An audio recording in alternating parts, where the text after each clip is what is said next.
You're going to get kicked in the genitalia, may I say. Respectfully, of course.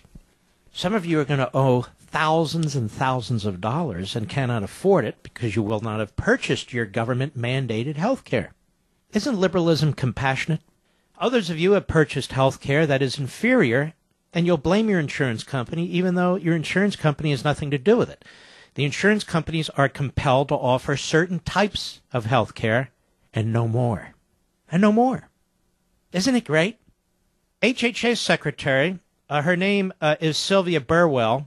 Most of you have never heard of her. Claims that 11.4 million people have signed up for Obamacare. That's not correct. They're counting Medicaid as Obamacare. They're expanding the roles of Medicaid. Medicaid was supposed to be for people who are dirt poor, who don't have 2 pennies to rub together. And of course, like all the federal programs, it has massively expanded. Now, you can actually have a family of 4 that earns almost $90,000 a year getting Medicaid.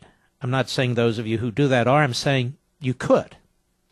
And we actually have Republicans who think this is a great thing.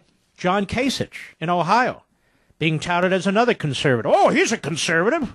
Oh, yes, no, he definitely is. He's a Reaganite. But he's not.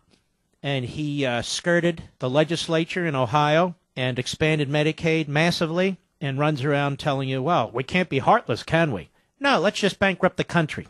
Then everything collapses. Is that heartless, John? Just asking. So when they say, oh, we have 11.4 million, that's our preliminary estimate, of people who are now have gotten health care thanks to the Affordable Care Act, much of that is thanks to Medicaid, which is as old as 1966, and is broke. Broke. No money. I keep talking about this. The trustees for Medicare and Medicaid every single year are compelled by law to issue a report with the assistance of their actuaries, in the case of Medicare and Social Security. And we've had one report after another, and you won't see this on national news. It's just too boring. Hey, where's Brian Williams? But anyway, whatever happened to that inflated football? Oh, that went on for what, 10 days? That was cool. Not here. Or did I tell you the recent meatball sandwich I had? Oh, yeah, can't keep talking about hard stuff. Let's talk about meatball sandwiches. No, let's not say we did, although I happen to like them. No, so we have Obamacare here, and the big lie is, well, how can we unravel this when we have 11.5 million new people on Obamacare? And again, this is the Republican argument in Congress with their consultants and on TV and so forth and so on. The I can't crowd. We have to show we can govern, which means we have to show we can spend, borrow, tax, and massively increase the debt just like the liberals. That's what they mean. Oh, look at this. We can govern too. Oh, well, no, but the answer, you see, is importing more poor people. 34 flavors. That'll fix it. Dim bulb. So here's the HHS Secretary, Sylvia Burwell, talking to Obama. Cut 13, go. Our preliminary estimate is that there are 11.4 million Americans who have either signed up or re-enrolled in this open enrollment period, which started November 15th. That's great. It gives you some sense of how hungry people were out there for affordable, accessible health insurance. All right, stop. What's with the music? Sounds like they're at a Mexican restaurant or something. Oh, stage video? I remember the good old days, news conferences and so forth, not these Mao-like stage videos where they feed us the propaganda. Hey, what's happening to the FCC and the Internet? Well, you got to pass it before you know what's in it. What about Obamacare? Oh, we're going to pass that before it's, what's in it. What about all these EPA? Oh, we got to institute them before you know what's in it. That's how democracy works. Anyway, it sounds like a very bad staged video. The audio was horrible, and I'm sure the video was worse, given the participants. Just my opinion. Got 11.4 million Americans. They must have been thirsty for this. Oh, they're thirsty for it. Yes, because if they don't sign up for it, ladies and gentlemen, they're going to have the hell taxed out of them. They must have really been thirsty for this. No, it's a mandate, you idiot. That's the problem. It's not voluntary. Some cases, people are going to have to pay 2% of their income. So they have a gun to their head. Whoa, they are thirsty for this. Let's hear Andrea Mitchell, cut 14, speaking to the ever-gracious HHS Secretary Sylvia Burwell. Cut 14, go. What are you going to do about the 6 million people who are going to have to pay tax penalties, who didn't enroll, they missed the deadline? Are you going to take a political hit sometime after April 15th when they do owe that money? Stop right there. Ooh, Andrea. What happened, Andrea? Little truth serum? Yes. What about those 6 million people who have to pay tax penalties who didn't enroll and missed the deadline? Should we round them up? What should we do with them? So here we have people who Obama says can't afford to purchase health care on their own. And if they don't purchase health care, they're going to be massively taxed. Oh, liberaldom. Liberaldom. Go ahead.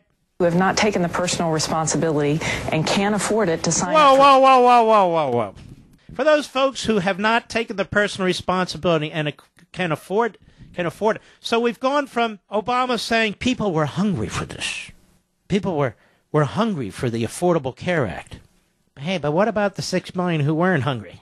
Well, they had to be force-fed, that's all. We had to hook them up, make sure they got what we told them to get, or we're going to punish them, tax them. Go ahead. Those folks who are waiting for the chance when they actually have something happen and then use indigent care, and then that care cost is spread to the rest of us, for those folks there will be a fee. We want to make things as easy as possible, and we're going to work to do that. All right, idiot. How about for those folks? What's with the word folks in this administration?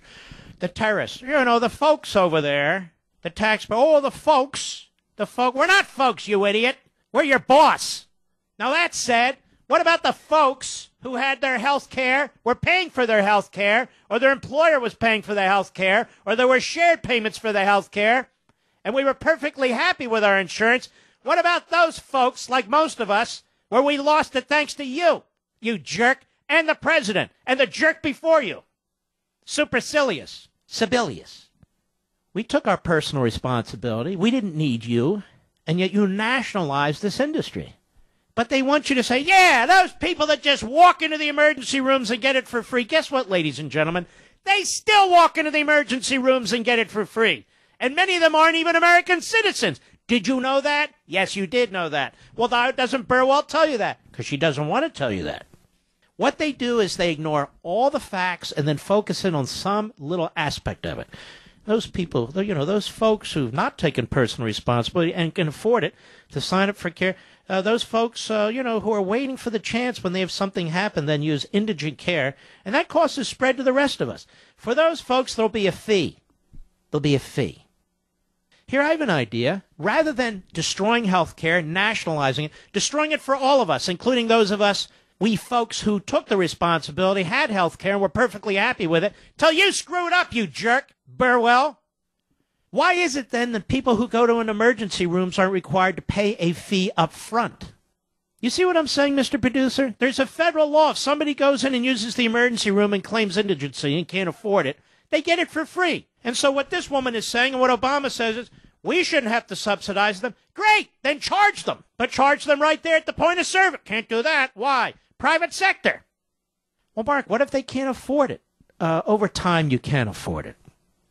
We said the emergency room. I mean, if you're inpatient care for 5 months, that's a different issue. But we're talking about going in with a broken arm or a terrible flu or something like that, and then being sent home within 5 hours or something like that. That's what they're talking. Oh, they shouldn't be able to get away with that. Those folks who, they're waiting for indigent care. And by the way, indigent care, that's Medicaid. Indigent care. They're bragging about expanding indigent care under Obamacare. These people are Svengalis. You know the game with the shell? You put a P in it, they keep moving around. Oh, where's the P? Oh, look here. Or 3-card Monty, where they have cards up their sleeves. That's what liberalism is. That's what this woman is. That's what Obama is. We're so proud we've expanded it to 11.4 million people. Well, wait a minute. A lot of that's Medicaid, indigent care. We call it Obamacare. People are dying for this, so to speak. They're hungry for this. Look at all the people who signed up. Well, what about the 6 million who didn't? Well, those people we're going to tax because they should have signed up, and now they're going to use indigent care. Wait a minute. They're going to use Medicaid. You're just bragging. Hey, that's indigent care when I say. It's Medicaid when I say. It's Obamacare when I say. Is that clear to everybody?